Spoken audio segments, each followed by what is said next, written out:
এই তিনটি সূরা পাশাপাশি ইদাস শামসু কুওয়িরাত, ইদাস সামাউন ফাতারাত, ওয়া ইদাস সামাউন শাক্কাত, তিনটা সূরা পাশাপাশি আছে। এই সূরা তিনটার মধ্যে কিয়ামতের দৃশ্যগুলোকে অত্যন্ত সাংঘাতিকভাবে ফুটিয়ে তোলা হয়েছে। যদিও শেষ পাড়ার প্রায় সূরাগুলোতেই কিয়ামতের দৃশ্যগুলো আছে, 29 পাড়ার অনেকগুলো সূরাতেও আছে, কোরআনের অন্যান্য জায়গাতেও আছে। ইযা যুলজিলাতিল আরদু আল কারিআতু, সবগুলোই কিয়ামতের কথা। কিন্তু এই তিনটে সূরার মধ্যে বিশেষ করে দৃশ্যগুলোকে একদম বিতাফসিল, মোর ডিটেলস আলোচনা করা হয়েছে। সে কথাটি এসেছে আরেকটা হাদিসে। ইমাম আহমদ রহমতুল্লাহ আলাইহি মুসনাদে আহমদে হাদিসটি উল্লেখ করেছেন। ক্বালা রাসূলুল্লাহ সাল্লাল্লাহু আলাইহি ওয়াসাল্লাম, মান সাররাহু আন ইয়ানজুরা ইলা ইয়াউমিল কিয়ামাহ কাআন্নাহু রাইয়া আইনিন ফালইয়াকরা ইযা শামসু কুওয়িরাত ওয়া ইযা সামাউন ফাতারাত ওয়া ইযা সামাউন শাক্কাত। যেই ব্যক্তি চায় দেখতে যে কিয়ামতের দিনটা দেখতে কেমন হবে, একদম চোখে দেখলে কেমন হবে এরকম ফিল করতে চায়, তাহলে সেই ব্যক্তি এই তিনটা সূরা পড়ুক। এই তিনটা সূরা পাঠ করলে এর মধ্যে যে দৃশ্য আছে মনে হয় যেমন কিয়ামত দেখা যাচ্ছে, এরকম মনে হবে ফিলিংটা, এত সুস্পষ্টভাবে বয়ান করা আছে। তো এই কথার অর্থ এই নয় যে দেখার মতোই হবে। যদি দেখার মতো হতো তাহলে তো মসজিদ থেকে এখন পালাতাম জঙ্গলের দিকে, আর ঘর সংসারে যেতাম না। কারণ রাসূলুল্লাহ সাল্লাল্লাহু আলাইহি ওয়াসাল্লাম কিয়ামতের কথা তো দূরের কথা, কবরের কথা উপলক্ষে বলেছেন। যে মনে চাচ্ছিল আল্লাহ তাআলার কাছে বলি যে আমার উম্মতকে একটু কবরে আযাব কিরকম হয়, কবর দেওয়ার পরে যে চলে আসে ওদের কি আযাব চলতেছে, উপরে বাসিন্দা যারা আছে তাদেরকে আল্লাহ একটু শুনাই দিতেন। জিন ইনসানকে তাদের আওয়াজের চিৎকার, তাদের প্রতি মারধর হচ্ছে, আযাব হচ্ছে, শুধু একটু আওয়াজ তাদের কানে যদি আসতো, এইটা আমি আল্লাহর কাছে দরখাস্ত দিতে চাচ্ছিলাম, কিন্তু আমি দরখাস্ত দেই নেই। জিন এবং ইনসান ছাড়া আশেপাশে কবর আযাব যাদের হয়, কবরস্থানের আশেপাশে সবাই টের পায়, শুধু জিন ইনসান টের পায় না। আমি এই জন্য আল্লাহর কাছে দরখাস্ত দেই নেই, সেটা আল্লাহ তাআলারও মানসা নাই। কারণ যদি কবর আযাব কীরকম হচ্ছে মানুষ টের পায় উপরের লোকেরা, তাহলে একটা লোকে সংসার করবে না, সব ফেলে চিৎকার করে বনে জঙ্গলে চলে যাবে, বাবা দরকার নাই আমার এই সংসারের, এই কিয়ামতের এই কবরের আযাব থেকে বাঁচতে হবে, আমি এখন সব ছেড়ে আল্লাহমুখী হয়ে যাই। এখন সবাই যদি সংসার ছেড়ে একদম আল্লাহমুখী হয়ে যায় তাহলে উপায় কি হবে দুনিয়া? আল্লাহ তাআলা এরকম সংসার ছেড়ে দেওয়ার জন্য আমাদেরকে চান না। সংসার চলুক আর আল্লাহ তাআলাকেও পাই, এগুলো বাঁচার জন্য দুনিয়ার পরীক্ষাটা চলছে, ঠিক কিনা? এই জন্য তিনি আর আল্লাহর কাছে দোয়া করেন নাই যে কবরের আযাবের দৃশ্য সম্পর্কে একটু জানতে পারলে সংসার ছেড়ে পালিয়ে যাবে। তাহলে কিয়ামতের দৃশ্যটা কবর থেকে আর একটু কঠিন হবে না আর একটু হালকা হবে? আর একটু কঠিন হবে। হাসরের ময়দানে যা কিছু হবে, কিয়ামতের দিনে যা কিছু ঘটবে, জাহান্নামে যা কিছু ঘটবে, তবুও তিনি বলেছেন যে এই ব্যক্তি হাসরের দিনের, কিয়ামতের দিনের আযাবের কথা, জাহান্নামের কথা একটু চিন্তা করতে চায়, হুঁশ আনার জন্য এই তিনটা সূরা তাকে এরকম অনেক নলেজ দিবে, তার মধ্যে এরকম ফিলিং নিয়ে আসবে। এরপরে আমরা এই সূরার দিকে যখন যাব, এই সূরার নাম হচ্ছে সূরা তাকবীর। তাকবীর মানে তাকবীর না, ব্যাসকম আছে ওয়া অনেক সময় বায়ের কাছাকাছি হয়ে যায় উচ্চারণ করতে, তাকবীর উইথ দ্য ওয়াও। আর তাকবীর হলো বা দিয়ে, তাকবীর মানে আল্লাহু আকবার বলা, আর তাকবীর অন্য শব্দ। এই জন্য এই শব্দটি পাওয়া গেছে প্রথম আয়াতের মধ্যেই, ইযা শামসু কুওয়িরাত, কুওয়িরা ইকাউয়িরু, এই রুট থেকে শব্দটি নেওয়া হয়েছে তাকবীর। এই কুওয়িরাত থেকে তাকবীরের অর্থ হয়েছে। কুওয়িরাত মানে হচ্ছে ইযা শামসু কুওয়িরাত, যখন সূর্য অন্ধকার হয়ে যাবে, আই উযলিমাত তাফসীর করা হয়েছে। তার তাকবীর অর্থ অন্ধকার নেমে আসা, সূর্যের আলো নাই হয়ে যাবে। সূর্যের আলো নাই হয়ে গেলে কি হবে? পুরো অন্ধকার। আজকে সূর্যের আলো পৃথিবীতে আলো দিচ্ছে, এই জন্য আমরা দেখতে পাচ্ছি। সূর্যের আলো না থাকলে সারা পৃথিবী অন্ধকার হয়ে যাবে। কিয়ামতের উপলক্ষে যখন আসবে তখন সূর্য আলো চলে যাবে, পুরো অন্ধকার নেমে আসবে। ওয়া ইদান নুজুমুন কাদারাত, আর যখন তারকাগুলো, সকল গ্রহ নক্ষত্র ইনকাসারাত হয়ে যাবে, ইনতাসারাত হয়ে যাবে, মানে সেগুলো সবগুলো ছুটে পড়বে।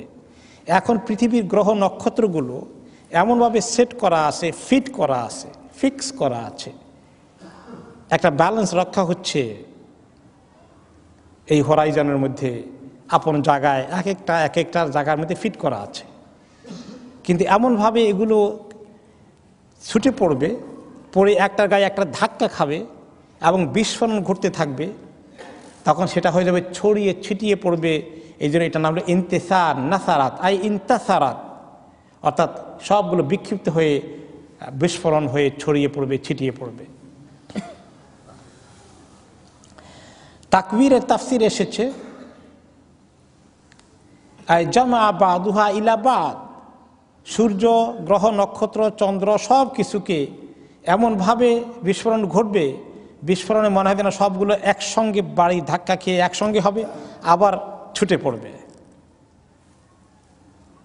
সবগুলো একসঙ্গে হয়ে আবার ছুটে পড়বে, তখন বিস্ফোরণটা আরো বড় করে হবে। কোন কোন রেওয়ায়েত এসছে, ইবনে আব্বাস রাদিয়াল্লাহু আনহুমা বলেছেন, ইকাউরিল্লাহু শামসা ওয়াল কামার, সূর্য এবং চন্দ্রকে আল্লাহ তাআলা একেবারে দলা পাকাই ফেলবেন এরকম করে। তারপরে ওর নুজুম, তারকাগুলোকে ইয়াউমাল কিয়ামত, কিয়ামতের দিন, তারপরে এগুলাকে এমন জোরে বিস্ফোরণ হবে, হয়ে এগুলা সাগরের মধ্যে গিয়ে পড়বে। সাগরের মধ্যে গিয়ে পড়ে সেখানে এক ধরনের বাতাস সৃষ্টি হবে, এবং সাগরের মধ্যে বিস্ফোরণ হওয়ার কারণে সেখানে সাগরের মধ্যে আগুন জ্বলে উঠবে। সেই কথা একটু পরে আসবে, কিভাবে সাগরে আগুন জ্বলতে পারে। উবাই ইবনে কাব রাদিয়াল্লাহু আনহু একজন সাহাবী, তিনি বলেছেন যে সিত্তু আয়াতিন কাবলা ইয়াউমিল কিয়ামা, কিয়ামতের মেইন ঘটনাটা ঘটার আগে 6টার মতো প্রায় আলামত ঘটবে। বাইনান নাসু ফি আসওয়াকিহিম, কেমন হবে? কিয়ামত সংগঠিত হওয়ার প্রাক্কালে লোকেরা কেউ কেউ মার্কেটে থাকবে, বাজার ঘাটে বেচাকেনা নিয়ে ব্যস্ত থাকবে। হঠাৎ করে তারা দেখতে পাবে ইজ্জাহাবা দাউউশ শামস, হঠাৎ করে দেখবে সূর্যের আলো নিভে গেছে, সূর্যের আলো হঠাৎ করে নিভে গেল, চলে গেল। ফাবাইনামা হুম কাযালিকা ইয তানাসারাতিন নুজুম, তারা হতভম্ব হয়ে আছে, কি হলো, হলো কি? আর হঠাৎ করে তারা দেখতে পাবে যে সকল গ্রহ নক্ষত্র তারকাগুলো ছুটে পড়তেছে বিস্ফোরিত হতে হতে।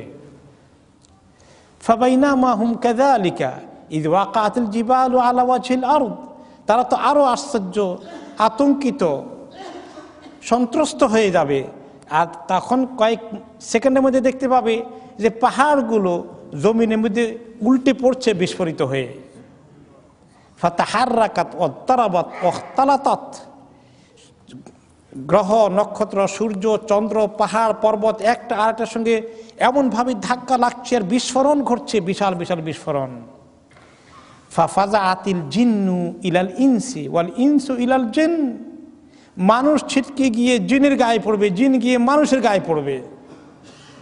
ওয়াখতালাতাতিল দাওয়াব ওয়াত তায়র ওয়াল উহুশ, এরপরে যত প্রাণী আছে, যত পাখালি আছে, যত জানোয়ার আছে, ফামাজু বাদহুম ফি বাদ, এক একটা সৃষ্টি আরেক সৃষ্টির উপরে পড়ে বিস্ফোরণ ঘটতে থাকবে, ঘটতে থাকবে। এই জন্য সে কথা পরবর্তী পর্যায়ে আবার আরো আসবে। তার আগে বলা হচ্ছে যে ওয়াইদাল ইশারু উত্তিলাত, ইশার হচ্ছে উটগুলো, কিরকম উট? ইশারুল ইবল হিয়া খিয়ারুহা ওয়াল হাওয়ামিলু মিনহা, উট আরবদের কাছে সবচেয়ে বড় সম্পদ। উট ঘোড়া এগুলো ছিল আরবদের কাছে সবচেয়ে বড় সম্পদ। তাদের কাছে আর কোনো জায়গা জমিনের সম্পদ নাই, কারণ তো পুরো মরুভূমি জায়গা জমিনের সম্পদ দিয়ে কি করবে। সম্পদ বলতে উট। তো উটের মতো সম্পদগুলো যদি কোনো আরবের কাছে তখন থাকে, আরবদের কনসেপ্টের মধ্যে সবচেয়ে দামি সম্পদ হচ্ছে গর্ভবতী উট। সেই উটটার দাম মার্কেটে অনেক বেশি। আমাদের দেশেও গর্ভবতী গাভী অথবা কেবল গাভী বাচ্চা দিয়েছে, দুধাল গাভী, এটার দামটা মার্কেটে বেশি না তুলনামূলকভাবে? আরবদের কাছেও তাই। গর্ভবতী উটের দামও অনেক বেশি, কারণ দুইটা উট পাওয়া যাবে, একটা বাচ্চা আসবে, সেটা আরেকটি সম্পদ, আর উটটা তো আছেই। এই ওয়াইদাল এশার উত্তেলাত, এইরকম উটগুলোকে মানুষ অ্যাবন্ডন করে দেবে। কার উট কোথায় আছে আর খবর রাখবে না। এই কিয়ামতের মধ্যে উটের খবর রাখবে? উট একটা সিম্বলিক এক্সাম্পল। যদি কারো বিশাল দোকান থাকে, দোকানে দরজা তাড়াতাড়ি শাটার বন্ধ করতে যাই, জলদি করি, লুটতারাজ হয়ে যাবে, কিয়ামত হয়ে যাচ্ছে, লাগাই ফেলি, লাগাইতে যাবে। আর টাকা পয়সার বান্ডেল আছে, ওইটাকে সামাল দিয়ে আগে সামাল দিবে, আর কোনো সম্পদের দিকে আর কোনো খেয়াল থাকবে না। সব কিছুর থেকে মানুষ জানবে যে আজকে তো মহাকাণ্ড ঘটে যাচ্ছে। তারা তখন বুঝতে পারবে যে এমন কিছু হচ্ছে, আর কোনো সম্পদের দিকে তাকানোর সুযোগ হবে না। কিয়ামত তো দূরের কথা, এই যে সুনামি হলো জাপানে, ইন্না লিল্লাহ, আমার তো টেলিভিশন দেখার সুযোগ হয়নি, সামান্য বর্ণনা শুনেছি।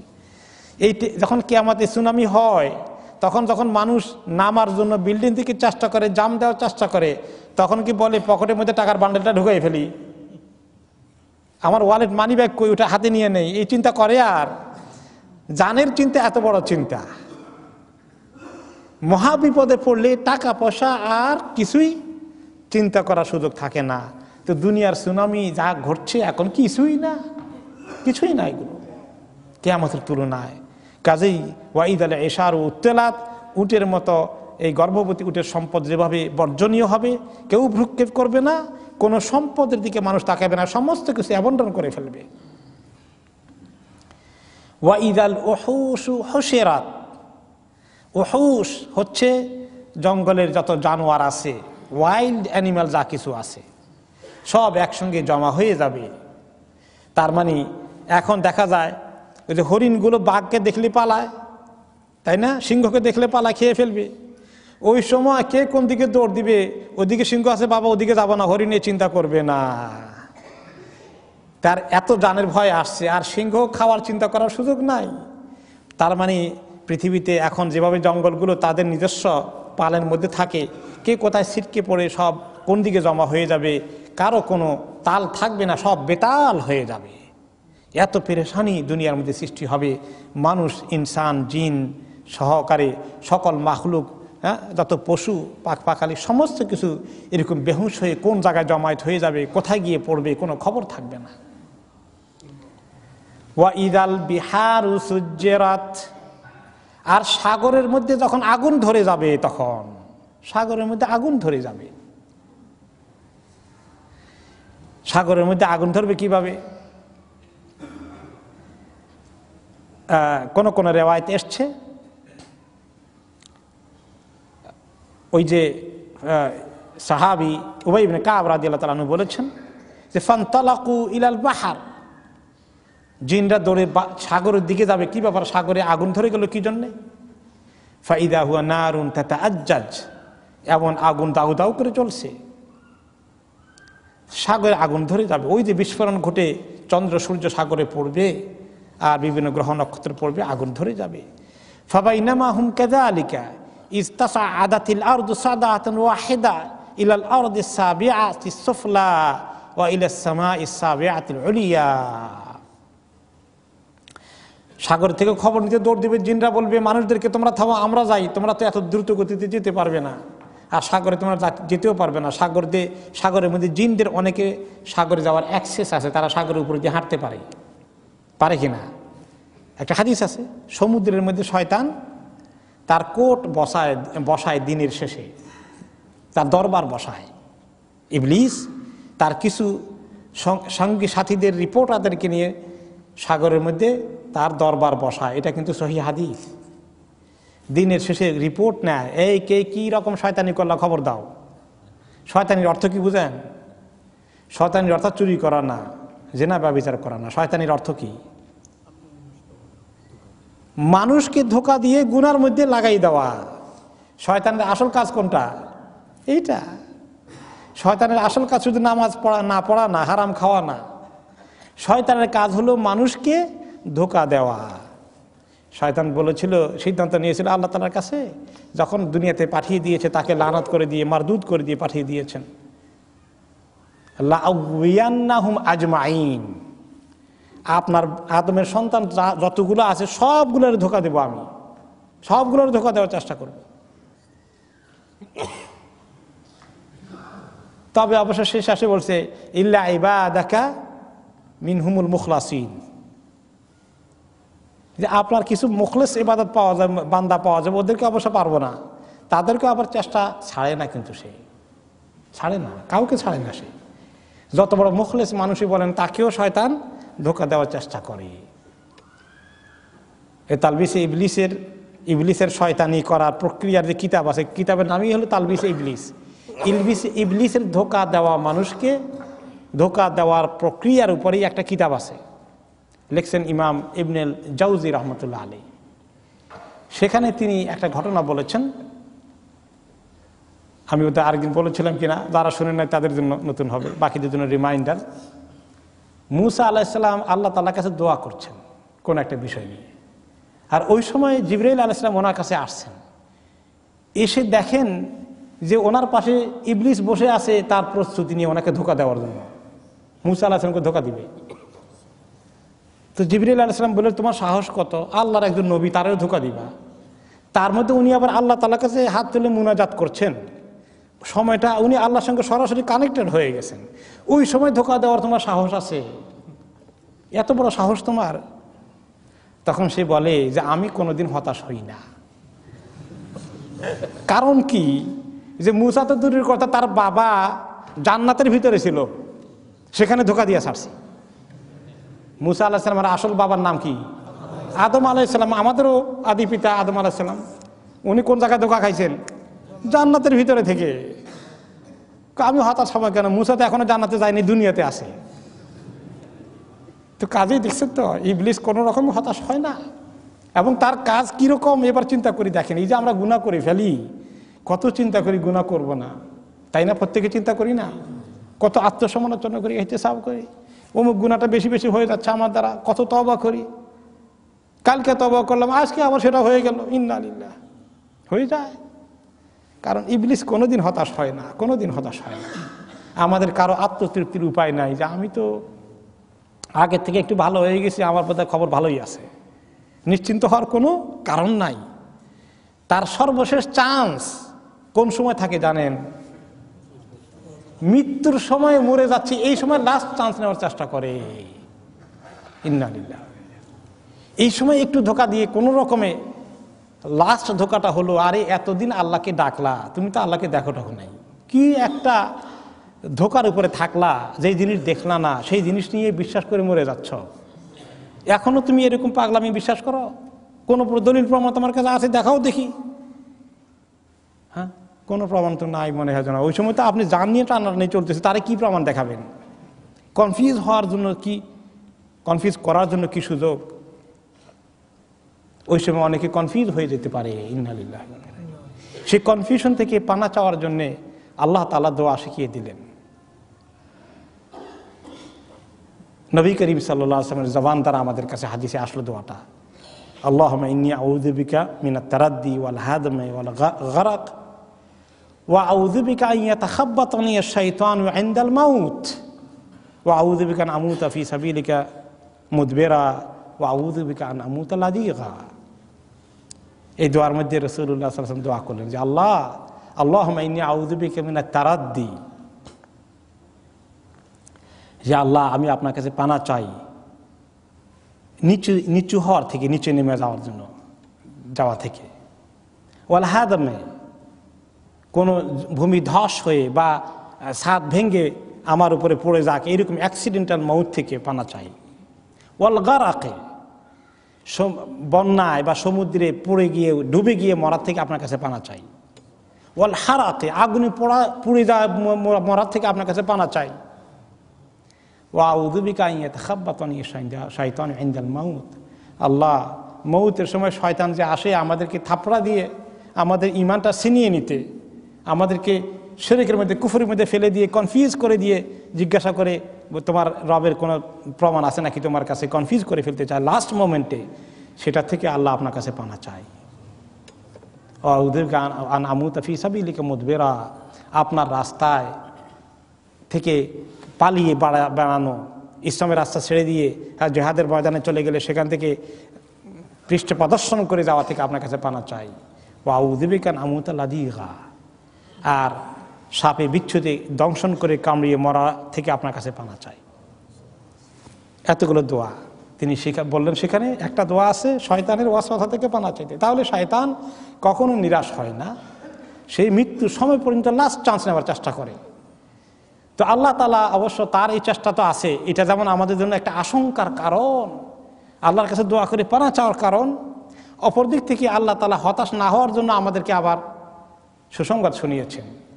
ইসাব্বিতুল্লাহুল্লাযীনা আমানু বিল কাউলিস সাবিতি ফিল হায়াতিদ দুনিয়া ওয়া ফিল আখিরাহ, যারা সত্যিকার মুমিন তাদেরকে আল্লাহ তাআলা কাউলুন সাবিত, মজবুত কওল দ্বারা দুনিয়াতে এবং আখিরাতে মজবুত করে টিকিয়ে রাখেন। এই জন্য মুমিনকে আল্লাহ তাআলা শয়তানের এই মোকাবিলা আখিরি ওয়াক্তে কালিমাতুশ শাহাদা নসিব করে ফেলবেন। আল্লাহ তাআলা আমাদেরকে তাদের অন্তর্ভুক্ত করে দিন। যাই হোক, এই শয়তানের কথা বলছিলাম যে শয়তান কে কে শয়তানি করলো তার রিপোর্ট নাই, সমুদ্রের মধ্যে তার কোর্ট বসায়, সমুদ্রে বসে কেমনে যায় কেমনে, আমরা কি আর তা বলতে পারি? তাদের জগৎটা, তাদের চলাফেরাটা, তাদেরটা আমাদের দুনিয়ার মানুষের মতো নয়, তাদের লাইফ স্টাইল আলাদা।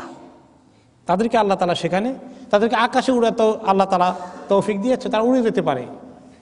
আমরা প্লেন ছাড়া আকাশে উঠতে পারি না, এমনি করে জাম্প দিয়ে উঠতে পারবো না, তারা পারে। শয়তানকে আল্লাহ তাআলা এইভাবে সুযোগ দিয়েছেন। যেমন বিলকিসের সিংহাসনকে সুলাইমান আলাইহিস সালামের সামনে বলল যে বিলকিস আসার আগেই এটা কে নিয়ে আসবে। একজনে বললে যে আপনি চোখের পলক ফেরানোর আগেই দেখবেন যে আপনার সামনে হাজির, আর বলে সে নিয়ে আসলো। কত দূরে থেকে এই মুহূর্তেই নিয়ে আসছে। এত দ্রুত গতিতে চলতে পারে, উড়ে যেতে পারে। কিছু কিছু জিনকে, সব জিন একরকম না, জিনদের মধ্যে বহু রকমের মাখলুকাত আছে। জিনদের জবানে, জিনদের ওয়ার্ল্ডে বহু রকমের মাখলুকাত আছে। তাদের মধ্যে ইফরিত আছে, অনেক শক্তিশালী আছে। তাদের মধ্যে ছোট সাইজের আছে, মাঝারি সাইজের আছে, বিভিন্ন জাত, বিভিন্ন কিসিমের আছে। যাই হোক, তো তারা এখানে ইবলিস বসতে পারে তার আসন নিয়ে সাগরের উপরে, আর বসে যখন জিজ্ঞাসা করে যে কে আজকে কি কি শয়তানি করলা, তার অর্থ যে মানুষের মধ্যে গুনার মধ্যে লাগিয়ে দেওয়ার জন্য কি কি ওয়াসওয়াসা ধোঁকা দিয়েছ, রিপোর্ট দাও। কেউ বলে যে আমি তার দুইজনের মধ্যে মারামারি করে দিয়েছি, দুইজনের মধ্যে ঝগড়া লাগিয়ে দিয়েছি, জেনা ব্যভিচার করিয়েছি, মদ খাওয়িয়েছি, বিভিন্ন রকমের। সবগুলোকে বলে well done, very good, okay, thank you. আর স্পেশালি যখন একটা লোকে বলে যে আমি মিয়া বিবির মধ্যে এমন ঝগড়া লাগিয়ে দিয়েছি, তালাক করে ছেড়ে দিয়েছি, তখন বলে যে ওয়েল ডান, তুমি আমার আসল কাজ করেছ। তাকে জড়িয়ে ধরে মোবারকবাদ দেয়, তাকে আলিঙ্গন করে, হাদিসের কথা। তাহলে স্বামী স্ত্রীর ঝগড়া হয়, এই ঝগড়াটা আল্লাহ তাআলার কাছে কত অপছন্দনীয় কাজ, আর ইবলিসের কাছে কত পছন্দের কাজ। এবার চিন্তা করে দেখলাম, এই জন্য দাম্পত্য জীবনে স্বামী স্ত্রী মাঝে মধ্যে দুই কথা হয়ে যেতে পারে, সব সংসারেই হয়। আমাদের জীবনে হতে পারে, আমাদের মা বাবার জীবনে হয়েছে, আমাদের ছেলে মেয়েদের জীবনে হতে পারে। কিন্তু এটাকে কন্ট্রোল করা, কমিয়ে নেওয়া, সবর করা এবং তালাকের বিচ্ছেদের দিকে না যাওয়া ইসলামে অনেক গুরুত্বপূর্ণ। কারণ এর উপরে অনেক কিছু নির্ভর করে। যদি এভাবে স্বামী স্ত্রীর ঝগড়া হতে হতে বিয়েগুলো ভেঙে যায়, বিয়ে না টিকে, তার পরিণতি কি হবে বলুন তো দেখি? সমাজের মধ্যে আর কোনো আখলাক, চরিত্র ঠিক থাকার সুযোগ থাকবে? ছেলে মেয়েগুলো মানুষ হওয়ার জন্য, সংসার গড়ার জন্য সমস্ত কিছু চুরমার হয়ে যাবে, যেটা আমরা আজকে এই পৃথিবীর সমাজের দিকে তাকাইলে দেখতে পাই। জীবন থেকে পাক পবিত্রতা চলে যাচ্ছে, উঠে যাচ্ছে। দাম্পত্য জীবন, সাংসারিক জীবন চলে যাচ্ছে, বিবাহ উঠে যাচ্ছে। পৃথিবীর মানুষ অন্য বিকল্পকে খুঁজে নিচ্ছে। এই জন্য ইবলিসের জন্য এটা চমৎকার একটা মাধ্যম, মানুষকে বেশি গুমরাহ করার জন্য সে এই রাস্তায় নিতে চায়। যাই হোক, এই শয়তানের দল তখন তারা দ্রুত গতিতে তারা সমুদ্রের দিকে যাবে খবর নেওয়ার জন্য। আর সেখানে গিয়ে তারা দেখবে ফাইদা হুয়া নারুন তাতাআজ্জাজ, তারা দেখতে পাবে দৌড়ে গিয়ে কি হচ্ছে, সমুদ্রের মধ্যে আগুন জ্বলে কেন, ও আল্লাহ এত আগুন জ্বলছে। আর এই অবস্থায় ফাবাইনামা হুম কাযালিকা ইয তাসাআদাতিল আরদু সাদআতান ওয়াহিদা, হঠাৎ করে জমিনের মধ্যে এমন ক্র্যাক সৃষ্টি হবে, ক্র্যাক, কম্পন, ট্রেমর, ভূকম্পন এত জোরে হবে, সাদআতান ওয়াহিদা ইলাল আরদিস সাবিআতিস সুফলা, এই জমিন ধস হয়ে ভূমিকম্পের ফলে এই জমিন এত দ্রুত নিচে যাবে, 7 জমিনের শেষ মাথায় গিয়ে ঠেকবে এই পৃথিবী। এত দ্রুত গতিতে ভূমিকম্প হয়ে ধস হয়ে জমিন নিচে চলে যাবে। সারাটা জমিন, এই 1 জমিন 2 জমিন 3 জমিন করে যে আছে, আমাদের নিচে 7 জমিন আছে, একদম 7ম জমিনে গিয়ে ঠেকবে এই জমিনটা গিয়া। কত দ্রুত গতিতে যাবে চিন্তা করে দেখেছেন? আবার কি হবে, ওয়া ইলাস সামাইস সাবিআতিল উলিয়া, এরপরে ওখান থেকে উঠবে বিস্ফোরণ, ওখানে গিয়ে আরেকটা ঘটে, এমন ভাবে উপরের দিকে উঠবে 7 আসমানের উপরে গিয়ে ঠেকবে।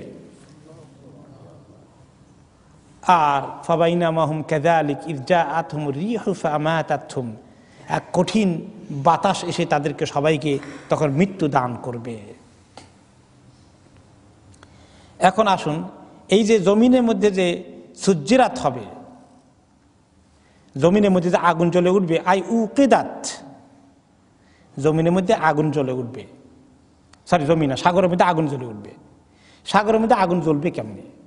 আর এই সুজ্জিরাত সিজারা, এই আগুন জ্বলা, এই জন্য আরবিতে সিগারেটকে বলে সিজারা, সিগারেট আগুন দিয়ে ধরাইছে, এই নামটা ওখান থেকে ইংলিশের সঙ্গে মিলে, আর অরিজিনালি আগুন ধরার থেকে সিজারা।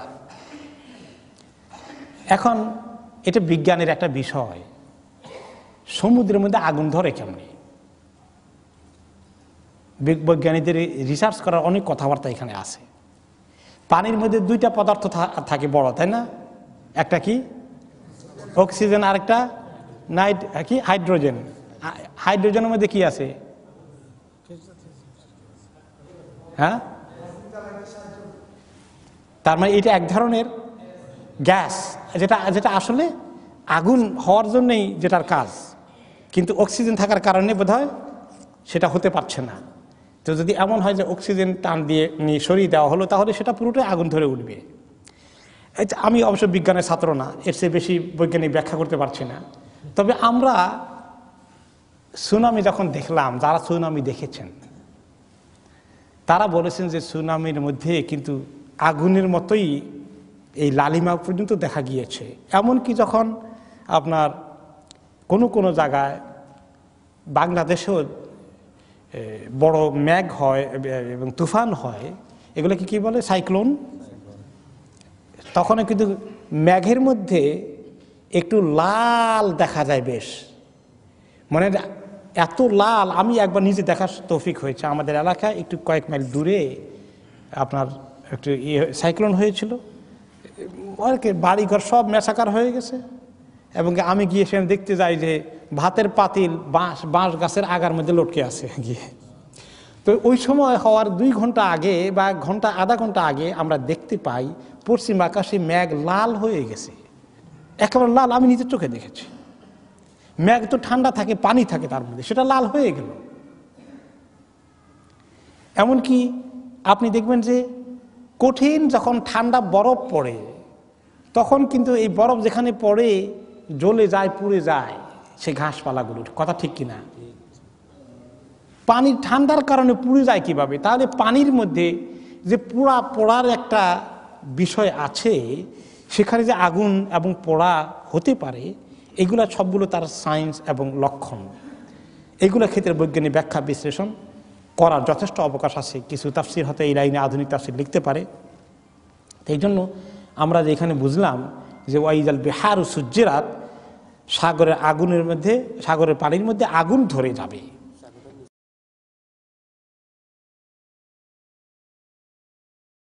এরপরে আল্লাহ তাআলা বলছেন স্টিল এই সিন আসছে কিভাবে, কিয়ামতের ময়দানে এক একটা সিন হবে। ওয়াইদান নুফুসু যুওয়াজাত, সেদিন নফসগুলো, প্রাণগুলো, অন্তরগুলো, মানুষগুলো, সৃষ্টিগুলো জোড়ায় জোড়ায় লেগে যাবে, জোড়ায় জোড়ায় থাকবে। এই জোড়া জোড়ার অর্থ কি? এর একাধিক তাফসীর এসেছে। একটা হচ্ছে আই জুমিয়া কুল্লু শাকলিন ইলা নাযীরিহি, প্রত্যেকটি জিনিস তাদের সমসাময়িক জিনিসের সঙ্গে হাসর হবে। যেমন গরু ছাগলের হাসর হবে, গরুর সঙ্গে গরুর হাসর হবে, ছাগলের সঙ্গে ছাগলের হাসর হবে, মানুষের সঙ্গে মানুষের হাসর হবে, জিনদের সঙ্গে জিনের হাসর হবে। মানুষের সঙ্গে মানুষের হাসর হবে, স্বাভাবিকভাবে মানুষের মধ্যে বিচার আচার দেনা পাওনা শোধ এগুলো ব্যবস্থা করা হবে। আর গরু ছাগলের নিজস্ব জগতে হাসর হবে এই জন্য যে একটা গরু বা ছাগল যেটা শিং নাই, সেই বেচারাকে শিংওয়ালাটা মাঝে মধ্যে গুতা দিত, খামাখা কষ্ট দিয়েছে। আর ওই বেচারা শিং নাই, সে শোধ নিতে পারে না, সারা জীবন গুতাই খেলো। আল্লাহ তাআলা তো আজকে বিচার করবেন। আজকে কোনো মাজলুমকে আল্লাহ তাআলা তারা হক আদায় না করে ছাড়বেন না। কাজেই শিংওয়ালা এবং যার শিং নাই একে অপরকে কষ্ট দিয়েছে, তাদেরকে উঠিয়ে আল্লাহ তাআলা যার শিং ছিল না তাকে বলবেন ধারালো শিং বের করে দিয়ে, যে কয়টা গুতা তোমাকে দিয়েছিল সবগুলা শোধ নিয়ে নাও এখন। যদি আল্লাহ তাআলা এই সমস্ত জানোয়ারগুলোর মধ্যে ইনসাফ কায়েম করেন, তাহলে মানুষের মধ্যে যে জুলুম করি আমরা তার ইনসাফ কায়েম করবেন না? জালিমদেরকে আল্লাহ তাআলা মাজলুমের জন্য সেদিন বিচারের আসন বসে তাদের শোধ করার ব্যবস্থা করবেন। আর মানুষের মধ্যে এই শোধ করাটা শুধু একটা দুইটা গুতা দিয়ে শেষ হবে না। শোধ করা তরিকা কি? সেই প্রসঙ্গে রাসূলুল্লাহ সাল্লাল্লাহু আলাইহি ওয়াসাল্লাম বলবেন, আর কি হাদিসে বললেন, তোমরা কি জানো সবচেয়ে বড় মিসকিন কে? সবচেয়ে বড় বেচারা কে হবে? সবচেয়ে বড় মাহরুম কে? অসহায় কে? অভাবী কে?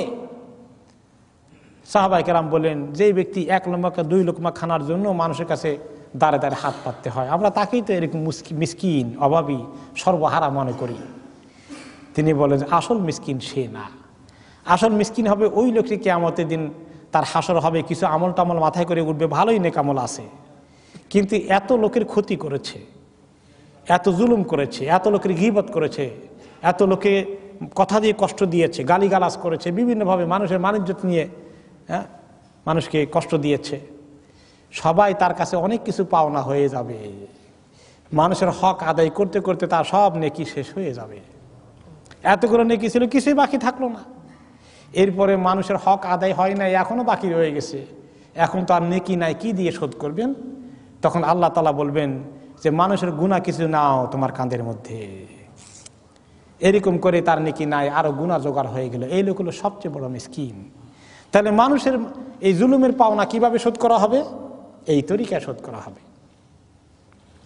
তো আল্লাহ তাআলা সেদিন এভাবে শোধ করবেন। তো যখন এই জন্য প্রত্যেকটি মাখলুককে তাদের সঙ্গে একসঙ্গে হাসর করাবেন, এইটা একটা তাফসীর এসেছে। মানুষের হাসর হবে মানুষের সঙ্গে।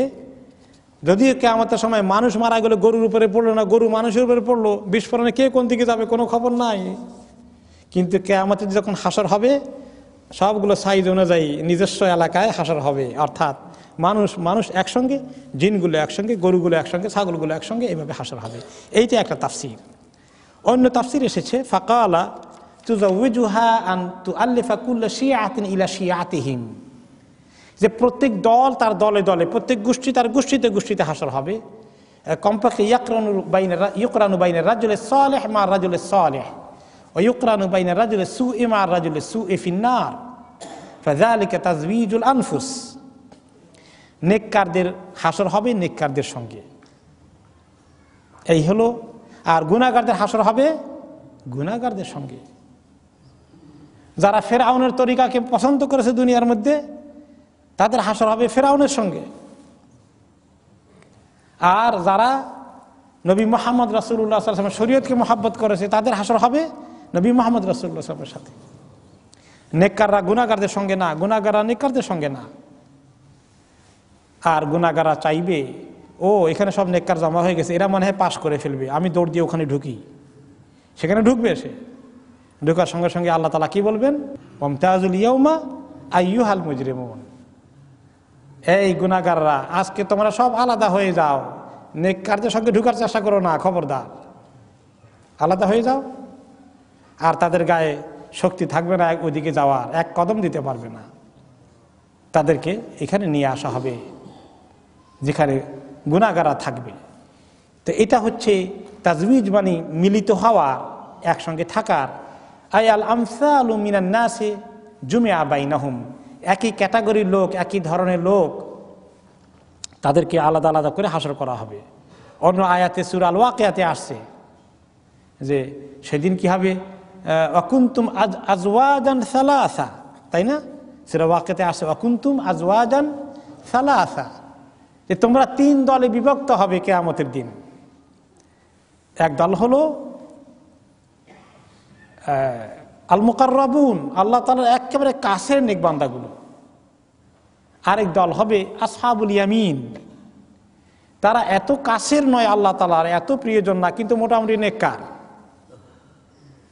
আর আরেক দল হবে আসহাবুশ শিমাল, বামপন্থী, যারা বাম দিকে যাবে, অর্থাৎ যারা জাহান্নামী হবে, গুনাহগার, ফাসিক, ফুজ্জার। তো এইটাও আজওয়াজ, তাজউইজ, গ্রুপে বিভক্ত হওয়ার কথা এভাবে ইশারায় এসেছে, সেই কথাই বলা হচ্ছে। এই কিয়ামতের দিনের দৃশ্য, কিয়ামতের দিনের দৃশ্যের সঙ্গে হাসরের দৃশ্য চলে আসছে।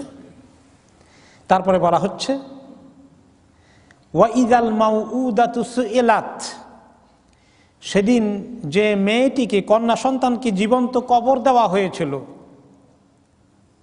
তাকে জিজ্ঞেস করা হবে। তাকে দেখে আল্লাহ তাআলা জিজ্ঞাসা করবেন বিআইয়ি যামবিন কুতিলাত, কোন গুনার কারণে তাকে হত্যা করা হয়েছিল, কোন গুনার কারণে তাকে হত্যা করা হয়েছিল।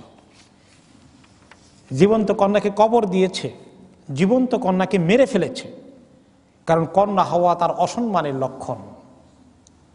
কন্যা হোক সে চায় নাই, কন্যাকে জীবন্ত কবর দিয়েছে, মেরে ফেলেছে। আরবরা এরকম করতো কিনা? করতো। বহু ঘটনা আপনারা জানেন, দাহিয়া কালবির ঘটনা জানেন, কিভাবে জীবন্ত কবর দিয়েছে। এত জাহিলিয়ত ছিল যে কারো কন্যা হয়ে গেলে তার জন্য সেইম, পুরুষ হওয়া, ছেলে হওয়া তার জন্য সৌভাগ্যের লক্ষণ, গর্বের লক্ষণ। এই জন্য কন্যাকে জীবন্ত কবর দিত। কিয়ামতের দিন এই মাজলুম মেয়ে, যাকে কতল করা হয়েছে, যাকে জীবন্ত দাফন করা হয়েছে, যাকে মেরে ফেলা হয়েছে কন্যা সন্তান জন্ম হওয়ার কারণে, সে সন্তানটাকে ডেকে আল্লাহ জিজ্ঞেস করবেন, তোমাকে কেন হত্যা করা হয়েছিল? যে হত্যা করেছে তার সামনে আনবেন, এনে ডেকে জিজ্ঞাসা করবেন বিআইয়ি যামবিন কুতিলাত, কোন কারণে এই মেয়েটিকে হত্যা করা হয়েছে। তখন যে জীবন্ত হত্যা করেছে তার অবস্থা কি হবে বলেন? আর যারা মেয়ে হওয়ার কারণে ঘৃণা করেছেন, আল্লাহ তাআলার সিদ্ধান্তের কারণে হত্যা না করলেও অপছন্দ করেছেন, ঘৃণা করেছেন, স্ত্রীর প্রতি বিরক্ত হয়েছেন, পুত্রবধূকে কষ্ট দিয়েছেন, তাদেরকে আল্লাহ তাআলা জিজ্ঞেস করবেন না যে এই যে মেয়ে দিয়েছিলাম, কেন ওই মহিলাটাকে কষ্ট দিয়েছিল? সেই সৃষ্টি করেছিল না আমি সৃষ্টি করেছিলাম? সেই অপরাধের জবাব কি দিবেন? সাবধান হয়ে যাই আমরা, খবরদার। আল্লাহ তাআলা কোরআন শরীফে কিভাবে বলেছেন, যখন তাকে সংবাদ দেওয়া হয় যে তোমার কন্যা সন্তান জন্ম নিয়েছে, তার চেহারা মুসওয়াদ্দা, চেহারা কালো হয়ে যায় খবর পেলে, কন্যার খবর পেলে মুখটা কালো হয়ে গেল। ওয়াহুয়া কাযীম, তার ভিতরে রাগ, গোসা, অভিমান, ক্ষোভ জমা হয়ে গেল। ওই সময় কন্যার গলা টিপে মারতে চায়, নাকি মাটির নিচে ডুবিয়ে দেবে, এরকম চিন্তা করে। কত নিন্দা করেছেন আল্লাহ তাআলা। কাজেই যারা হত্যা করেন নাই ঠিকই, কিন্তু বিরক্ত হয়েছেন, আল্লাহ সিদ্ধান্তের ব্যাপারে আপত্তি প্রকাশ করেছেন, তাদের খবর আছে। এই জন্য কন্যা সন্তান হয়ে যাক, পুত্র সন্তান হয়ে যাক, কি বলতে হবে? আলহামদুলিল্লাহ, আমার আল্লাহ যেটা দিয়েছেন তার চেয়ে আমার কাছে আর বড় কোনো কিছু আমার চিন্তা করার সুযোগ নাই, আমার আল্লাহ আমার জন্য ভালোই ফয়সালা করেছেন, খুশি হয়ে যেতে হবে। চেহারাকে কালো বানানো, বিরক্ত হওয়া, মনের কষ্ট প্রকাশ করা কত বড় অন্যায় হবে চিন্তা করে দেখেছেন?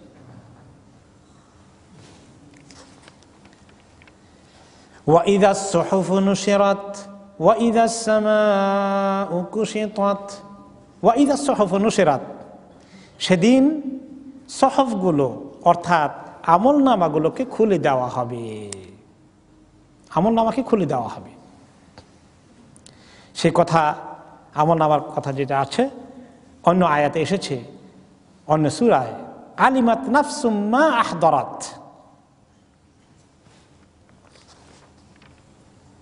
আর পরের আয়াতে এসেছে, সেটা আসতেছে ওয়া ইযা সুহুফ নুশিরাত, সেদিন সমস্ত আমলনামাকে খুলে দেওয়া হবে, ডান হাতে বাম হাতে কার জন্য কোনটা বরাদ্দ করা হচ্ছে খুলে খুলে চলে আসবে।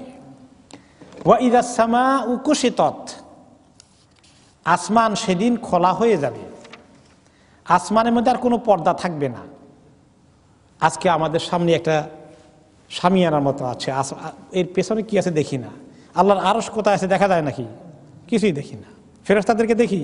কিছুই দেখি না। এগুলো কিচ্ছু থাকবে না, আল্লাহ তাআলার আরশকে নিয়ে আসা হবে, আমাদের সামনে এনে রেখে দেওয়া হবে।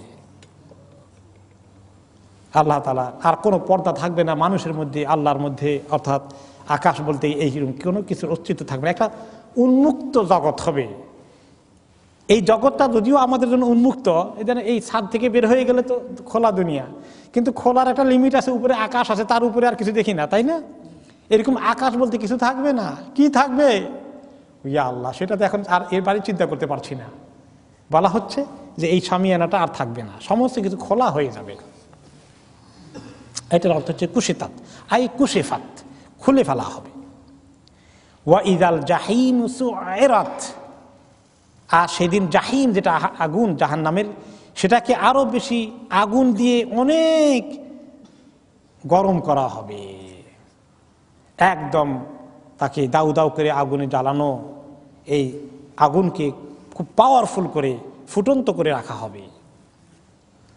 ওয়া ইদাল জান্নাতু উজলিফাত, আর জান্নাতকে কাছে নিয়ে আসা হবে। জান্নাত অনেক দূরে এখন আমরা দেখি না, কিন্তু সেদিন জান্নাত দূরে থাকবে না, জাহান্নাম যেমন কাছে জান্নাতও কাছে, আল্লাহ তাআলা জান্নাতকে নিয়ে আসবেন কাছে। ওয়া উজলিফাতিল জান্নাতু লিল মুত্তাকিনা গায়রা বাঈদ, কিন্তু জান্নাতটা করিব হবে, কাছাকাছি হবে কাদের জন্য? মুত্তাকিনদের জন্য। জাহান্নামের জন্য কত কাছে হবে? অনেক দূরে হবে, তারা জান্নাতের কাছেও যেতে পারবে না, কিন্তু মুত্তাকিদের জন্য কাছে হবে, গায়রা বাঈদ, মোটেই দূরে নয়।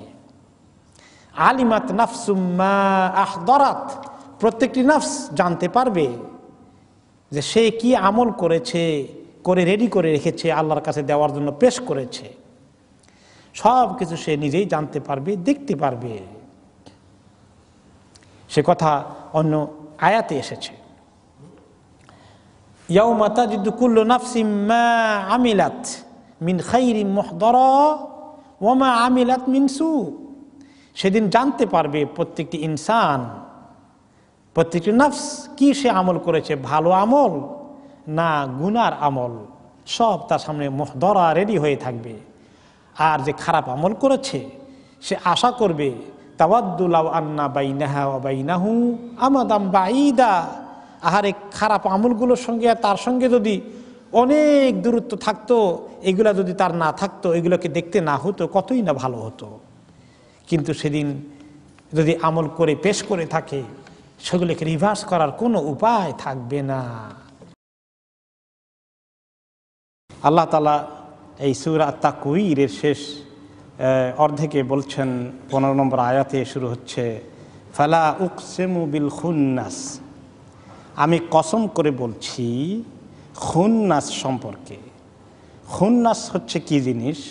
হিয়ান নুজুমু তাখনুসু বিন নাহারি ওয়া তাযহারু বিল লাইল, ওই তারকাগুলো যেগুলো দিনের বেলায় লুকিয়ে থাকে কিন্তু রাতের বেলায় দেখা যায়, আলোতে উদ্ভাসিত হয়ে যায়। এই যে ডুবে যাওয়া, চলে যাওয়া, আবার আসা, ফেরত আসা, এর অর্থ হচ্ছে খানাসা, সেখান থেকে হচ্ছে খুন্নাস। এবং আপনারা জানেন শয়তানকেও খান্নাস বলা হয়, তাই না? মিন শাররিল ওয়াসওয়াসিল খান্নাস। শয়তানের নাম খান্নাস এই জন্য যে শয়তান এগিয়ে আসে আবার পিছিয়ে যায়। কী জন্য এগিয়ে আসে? মানুষকে ওয়াসওয়াসা দেয় দিলের ভিতরে, মানুষকে গুনার কাজে উৎসাহিত করে। পরে যখন মানুষ আবার তওবা করে, আল্লাহ তাআলার কাছে লজ্জিত হয়, নেক আমল করে, তওবা করে, দোয়া ইস্তেগফার করে, তখন শয়তান আবার চলে যায়, আর সুবিধা করতে পারে না, সে লুকিয়ে যায়। আবার সে এগিয়ে আসে, আবার পেছনে চলে যায়, আবার গিভ আপ করে না, খুব আমাদের পেছনে থাকে। এই যে যায় আর আসে, এই কারণে সেও খান্নাস। তো কিছু মিল আছে এই সেন্সে যে তারকাগুলো রাতের বেলায় ভেসে উঠে, দিনের বেলায় আবার ডুবে যায়, দেখা যায় না। এই তারকাগুলোর কসম করছেন আল্লাহ তাআলা।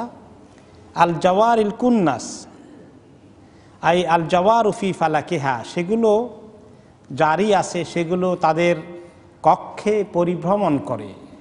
আমরা জানি চন্দ্র সূর্য থেকে শুরু করে গ্রহ নক্ষত্র অনেকগুলোরই একটা কক্ষপথ আছে, সেগুলোর মধ্যে তারা ঘুরে। এবং পৃথিবী, সমস্ত গ্রহ নক্ষত্রই তার নিজস্ব গণ্ডির মধ্যে একটু প্রদক্ষিণ করে, ঘোরাঘুরি করে। এর নাম হচ্ছে জাওয়ার। তারপর হচ্ছে আল কুন্নাস আই ফি হালে গায়বুবাতিহা ইউকালু লাহা কুন্নাস। এই খুন্নাসটা হয় যখন উদ্ভাসিত হয় তারকাগুলো, আর যখন লুকিয়ে যায় তখন হয়ে যায় আল কুন্নাস, দিনের বেলায়। রাতের বেলায় খুন্নাস আর দিনের বেলায় কুন্নাস। আর যখন তারা কক্ষপথে ঘুরে বেড়ায়, সেগুলোর সেফাত হচ্ছে আল জাওয়ার। সোজা কথা, এই তারকাগুলো যেভাবে তাদের দিনের বেলায় রাতের বেলায় তাদের যেভাবে চাল চলন এবং কক্ষপথে ঘোরা, সমস্ত কিছু নিয়ে আল্লাহ তাআলা তারকাগুলোর কসম করলেন, আল্লাহর সৃষ্টিগুলোর কসম করলেন। অনেক জায়গায় চন্দ্রের কসম করেছেন, কোনো জায়গায় সূর্যের কসম করেছেন, ওয়াশ শামসি ওয়া দুহাহা ওয়াল কামারা ইযা তালাহা। দিনের কসম করেছেন, রাতের কসম করেছেন, ওয়াল লাইলি ইযা ইয়াগশাহা। তারপরে দিনের কথা বলেছেন ওয়ান নাহারি ইযা তাজাল্লা। এইভাবে আল্লাহ তাআলার মাখলুকগুলো, সৃষ্টিগুলো, যেগুলো অনেক বড় সৃষ্টি অস্তিত্ব, সেগুলোকে যিনি সৃষ্টি করতে পারেন, তিনি যে কত বড় ক্ষমতার অধিকারী, সেই বিষয়গুলো মানুষের দৃষ্টি আকর্ষণের জন্য এই সমস্ত সৃষ্টির কথা তিনি উল্লেখ করেন। ওয়াল্লাইলি ইযা আসআসা, আর রাত যখন এগিয়ে আসে, অথবা কোন কোন তাফসিরে বলা হয়েছে রাত যখন শেষের দিকে চলে যায়, রাত যখন প্রস্থান করে, রাতটা যখন ঘনিয়ে আসে, তখন তো সারা পৃথিবী অন্ধকার হয়ে যায়, তাই না? দলাম, অন্ধকার। এখন এই রাত অন্ধকার থাকলে তো অনেক কিছুই করা যায় না পৃথিবীতে, অনেক কাজকর্ম বন্ধ থাকে, মানুষ অপেক্ষায় থাকে যে কখন সকাল হবে, তাদের আবার সব কিছু ঠিকঠাক মতো কর্মসূচি শুরু হয়ে যাবে। আর রাত যদি লম্বা হয়ে যায় আর সকাল যদি না আসে, মানুষের কী যে কষ্ট হবে, সারাটা পৃথিবী অচল হয়ে যাবে। এই জন্য যে আল্লাহ রাতকে আনেন আবার রাতকে নিয়ে যান, কিভাবে তিনি রাতকে আনেন আবার রাতকে নিয়ে যান, এটা কি সোজা একটা বিষয়? কত বড় ক্ষমতার অধিকারী হলে এভাবে রাতকে নিয়ে আসা যায়, আবার রাতকে সরিয়ে নিয়েছেন।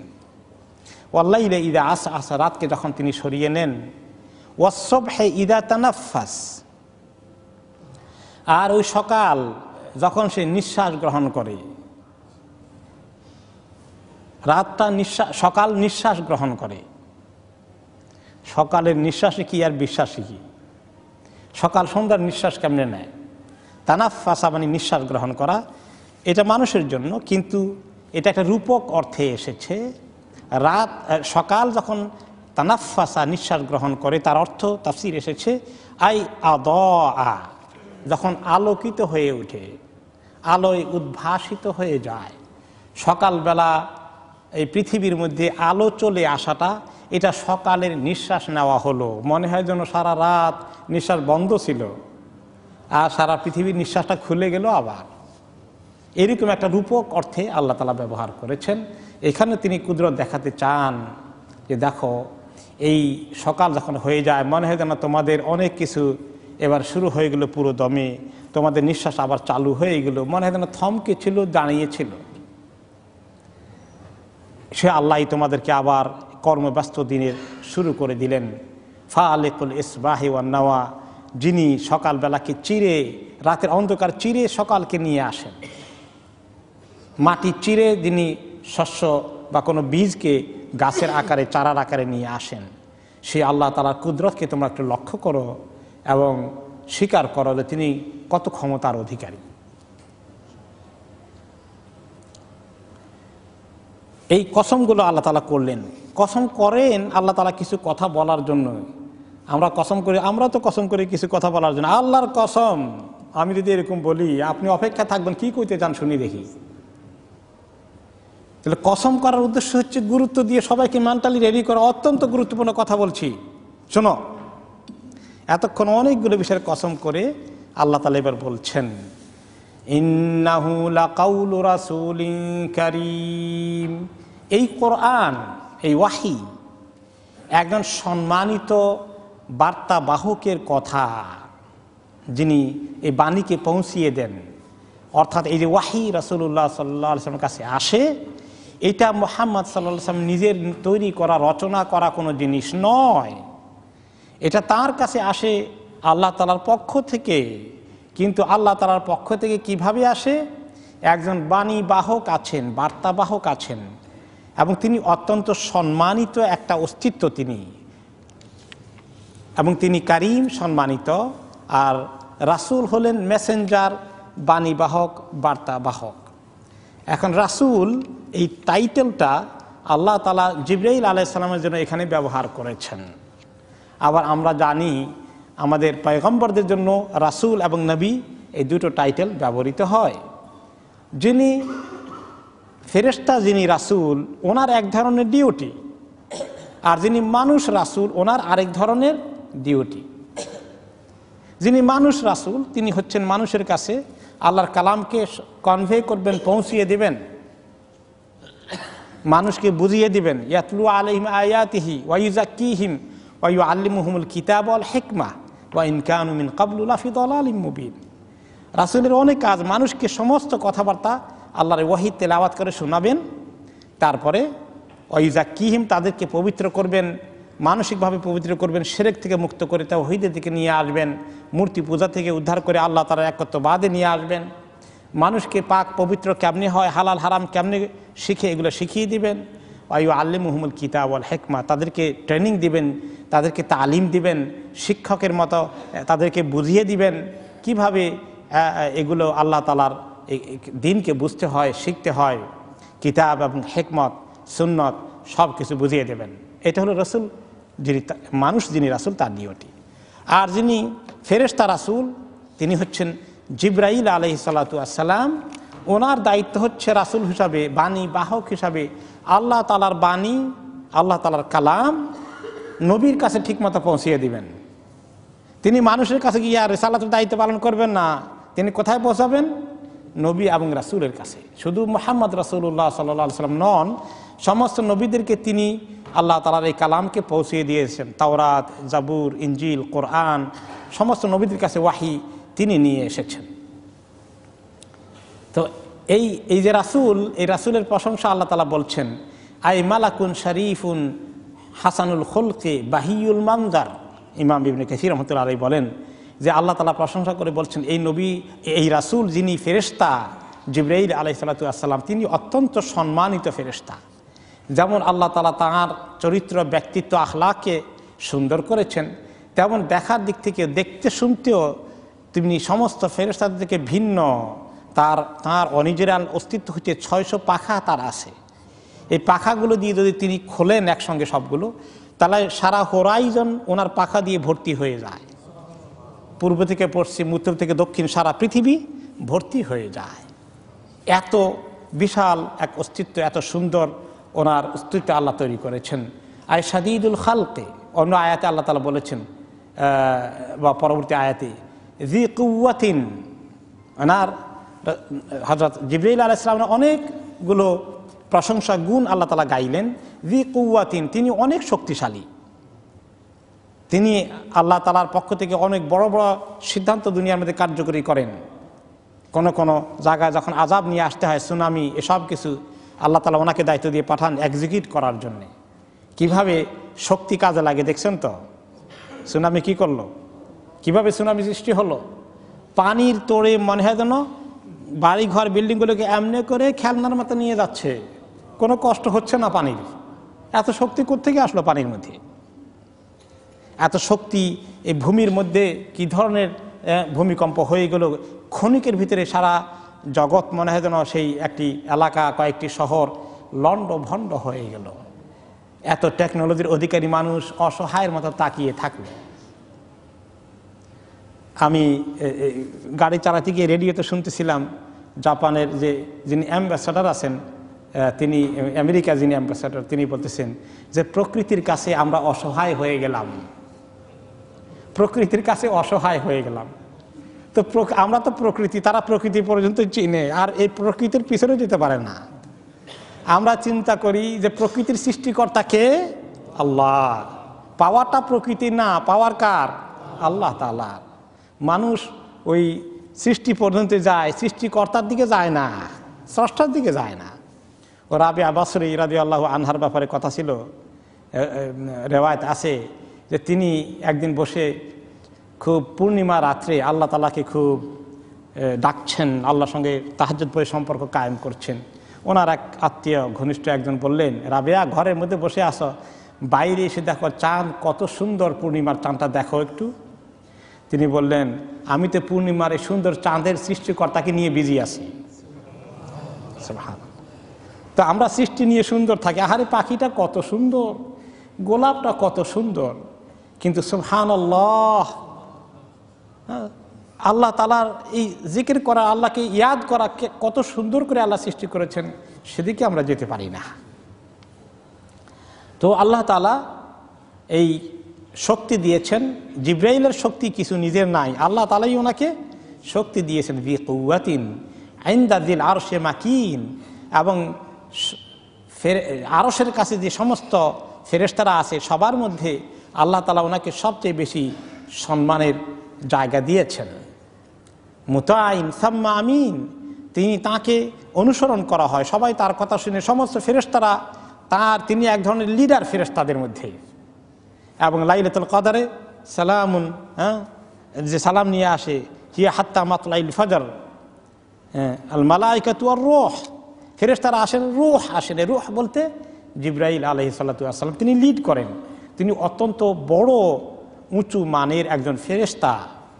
সেই ফেরেশতা এই ওহী নিয়ে আসেন, এই কোরআন নিয়ে আসেন রাসূলুল্লাহ সাল্লাল্লাহু আলাইহি ওয়াসাল্লামের কাছে।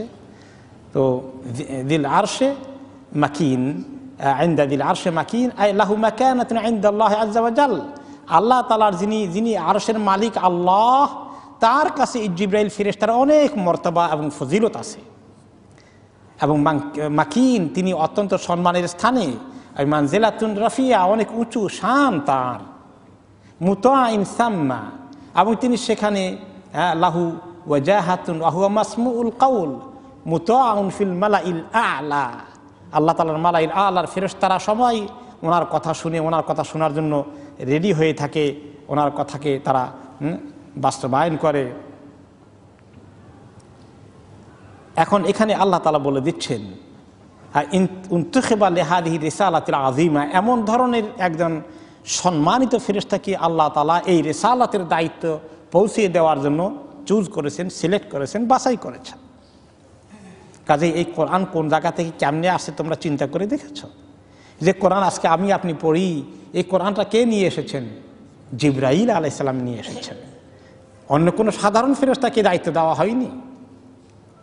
কাজে কোরআনের শান বুঝতে হবে, যে কোরআনের শান অনুযায়ী তা পৌঁছে দেওয়ার দায়িত্ব যে কোনো ফেরেশতাকে দায়িত্ব দিলে কোনো ফেরেশতা গাফলাতি করতেন না অবশ্যই। কারণ ওয়াইয়াফআলুনা মা ইউমারুন, আল্লাহ তাআলা যা বলেন তা তারা আমল করেন। কিন্তু আল্লাহ তাআলা অতি সম্মানিত ফেরেশতা, সর্বোত্তম সর্বশ্রেষ্ঠ সম্মানিত ফেরেশতা যিনি, তাকেই আল্লাহ তাআলা এই কোরআন এবং এই ওয়াহির দায়িত্ব পালন করতে বাছাই করেছেন। এবং তিনি আমিন, সিফাতুন লিজিবরিল বিল আমানা ওয়া হাযা আযীমুন জিদ্দান, তিনি যে আমিন, বিশ্বস্ত, এটা একটা সিফাত, টাইটেল আল্লাহ তাআলা দিলেন জিবরাইল আলাইহিস সালাতু ওয়াস সালামকে, এবং এটা অনেক বড় আরও স্বীকৃতি হলো আল্লাহ তাআলার পক্ষ থেকে, শান হয়ে গেল হযরত জিবরাইল আলাইহিস সালাতু ওয়াস সালামের জন্য। আন্না রাব্বা আযজা ওয়া জাল ইযাক্কি আবদাহু ওয়া রাসূলাহু আল মালাকি আও আল মালাকি জিবরিল, আল মালাকি জিবরিল কামা যাক্কা আবদাহু ওয়া রাসূলাহুল বাশারি মুহাম্মাদান সাল্লাল্লাহু আলাইহি ওয়াসাল্লাম। এই আয়াতগুলোর মধ্যে আল্লাহ তাআলা যিনি ফেরেশতাদের রাসূল, ফেরেশতা রাসূল, তার যেমন সম্মান শান বয়ান করলেন, এরপরে পরবর্তী আয়াতগুলোর মধ্যে আল্লাহ তাআলা মানব রাসূল, যিনি মানুষের মধ্যে কাজ করার জন্য যিনি রাসূল হিসেবে নির্বাচিত হয়েছেন, তারও প্রশংসা করেছেন পরবর্তী আয়াতে, ওয়ামা সাহিবুকুম বিমাজনুন, হে লোকেরা, তোমাদের এই সাথী, তোমাদেরই একজন মানুষ যাকে আমি নবুয়তের জন্য বাছাই করেছি, তোমরা তাকে বলো তিনি পাগল। ওমা সাহেবুকুম বিমাজনুন, তোমাদের এই লোকটি কখনোই মাজনুন নয়, পাগল নয়, তিনি অত্যন্ত সুস্থ বিবেক সম্পন্ন একজন ব্যক্তি, সুস্থ মস্তিষ্ক সম্পন্ন একজন ব্যক্তি। ওয়ালাকাদ রাআহু বিল উফুকিল মুবিন, আর এই নবী আলাইহিস সালাতু ওয়াস সালাম হযরত জিবরাইল আলাইহিস সালাতু ওয়াস সালামকে দেখেছেন। সবসময় তিনি ওনার আসল সুরতে দেখেননি, আসল সুরতে দুইবার দেখা হয়েছে। ওয়ালাকাদ রাআহু বিল উফুকিল মুবিন, তিনি একদম হরাইজনের উপরের প্রান্তে তিনি একবার ওনাকে দেখতে পেয়েছেন, নিজে দেখেছেন আসল সুরত নিয়ে। যদিও মাঝে মধ্যে তিনি এসেছেন মানুষের সুরত ধরে এসেছেন, হাদিস ওমর রাদিয়াল্লাহু আনহু হাদিসে জিবরিল যেটাকে বলা হয়, মানুষের সুরত ধরে এসেছেন। কিন্তু এমনকি যখন হেরা গুহাতে এসেছেন তখনও মানুষের সুরত ধরে এসেছেন, ওনাকে আলিঙ্গন করেছেন, ইকরা বিসমি রাব্বিকাল্লাযী খালাক। কিন্তু অরিজিনাল সুরাতে একবার এসেছেন দুনিয়ার মধ্যে, যখন ওহী প্রথম নাজির হওয়ার কিছুদিন পরে ওনার মনে আসল যে দেখলাম বেচারা, তাকে অন্য রেওয়ায়তে আসছে যে আপনার যে 600 পাখা আছে শুনলাম, তা তো দেখলাম না, কেমন দেখা যায় আপনাকে। তো একবার ওইরকম সূরাতে তিনি এসেছেন, সেটা এই গোটা হোরাইজন ব্যাপী ছড়িয়ে পড়েছে ওনার পাখাগুলো।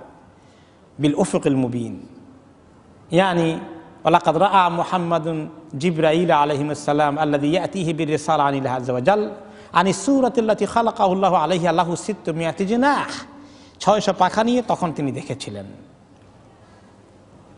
ওয়াহিয়া রুয়াতুল উলা কানাত বিল বাতহা, মক্কার প্রান্তে বাতহা নামক এলাকায় তিনি ওই চলা অবস্থায় হঠাৎ করে আকাশের দিকে তাকালেন আর এই অবস্থা দেখলেন।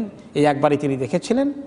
পরবর্তী পর্যায়ে অবশ্য আবার দেখেছেন জিবরাইল আলাইহিস সালামকে দ্বিতীয়বার 600 পাখা সহকারে অরিজিনাল শেপ নিয়ে, সেটা হচ্ছে যখন তিনি ইসরা মিরাজে যান, সেখানে দেখেছিলেন তিনি।